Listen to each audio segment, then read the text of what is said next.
Assalamualaikum warahmatullahi wabarakatuh. Perkenalkan, nama saya Tasya Fatika Nizar dengan NIM C2020014. Di sini saya akan membuat video tentang radiografi periapikal yang terdiri dari dua teknik, yaitu teknik bisektris dan teknik paralel. Selamat siang, Mbak. Iya, siang. Bagaimana kabarnya Mbak hari ini? Alhamdulillah baik. Sebelumnya perkenalkan, saya Dr. Gigi Tasya Fatika Nizar yang kebetulan berjaga di siang hari ini. Nah, sebelum melakukan pemeriksaan, apakah Mbaknya berkenan untuk saya beri pertanyaan, Mbak? Ya, bisa. Yang pertama, nama Mbaknya siapa ya, Mbak? Maulani Fitriana. Untuk tempat tanggal lahirnya, Mbak? Kudus 19 Desember 2001. Mbak, alamatnya, Mbak?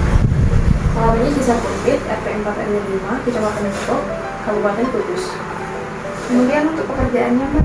Masih mahasiswa. Baik, Mbak. Sebelumnya di sini saya akan melakukan pemeriksaan radiografi periapikal. Nah, pemeriksaan radiografi periapikal ini terdiri dari dua macam, yaitu yang pertama bisektris dan paralel. Pemeriksaan ini berguna untuk Mbaknya supaya Mbaknya tahu kalau misalnya Mbaknya habis kecelakaan itu nanti ada fraktur atau apa gitu ya, Mbak. Terus untuk penyakit kardiologis juga bisa. Nah, sebelum melakukan pemeriksaan, saya izin bertanya, Mbak, apakah Mbaknya menggunakan anting-anting, perhiasan atau semacamnya, Mbak? Iya, ada anting-anting. Nanti sebelum pemeriksaan bisa dilakukan terlebih dahulu ya, Mbak. Sebelum melakukan pemeriksaan, Mbaknya mungkin bisa menandatangani inform consent.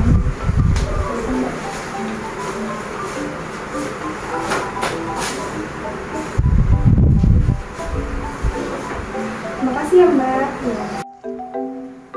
Kemudian pasien dipasangkan apa?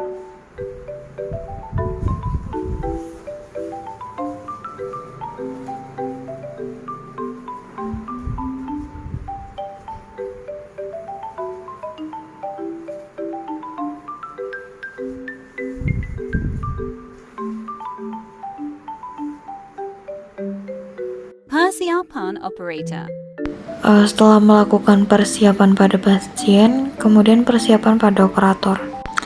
Operator mengenakan handscoon, masker, dan apron. Posisi pada pasien. Sebelum melakukan teknik radiografi, yang pertama yaitu arahkan pasien untuk pandangan lurus ke depan. Setelah itu atur posisi pasien untuk gigi anterior, yaitu tragus dan alanasi sejajar dengan arah sinar datang. Kemudian untuk gigi posterior, maka tragus dan sudut mulut sejajar dengan rangkai.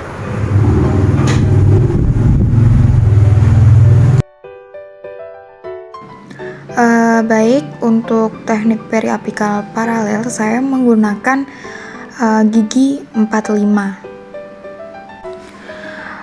Untuk yang pertama yaitu letakkan film atau reseptor pada film holder dengan marker atau dot menghadap ke arah sinar datang. Karena saya menggunakan gigi posterior, maka posisi filmnya adalah horizontal.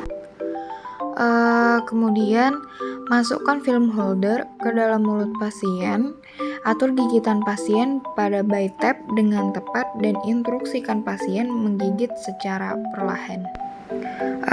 Lalu arahkan konus sinar X tepat pada ring dan instruksikan pasien untuk tidak bergerak selama proses penyinaran.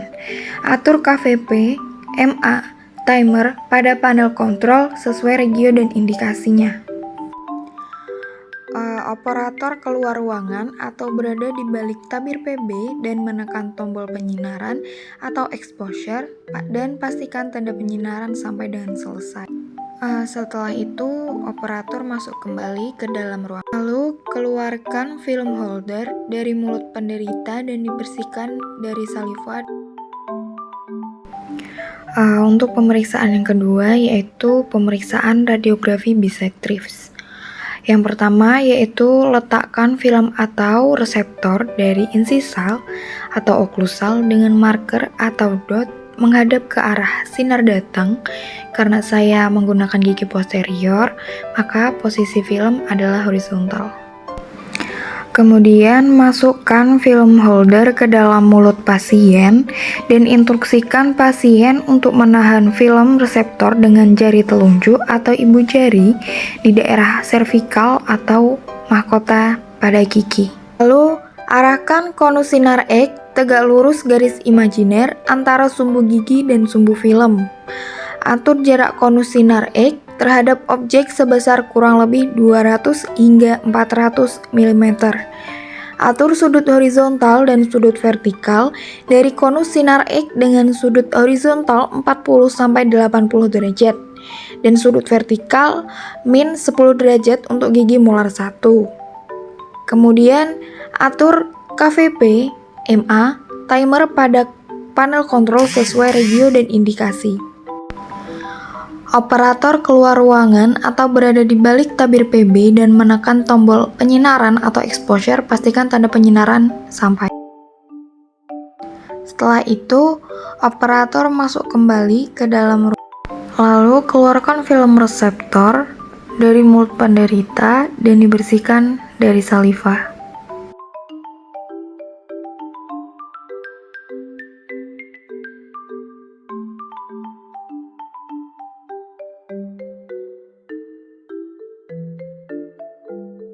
Lalu buka pembungkus film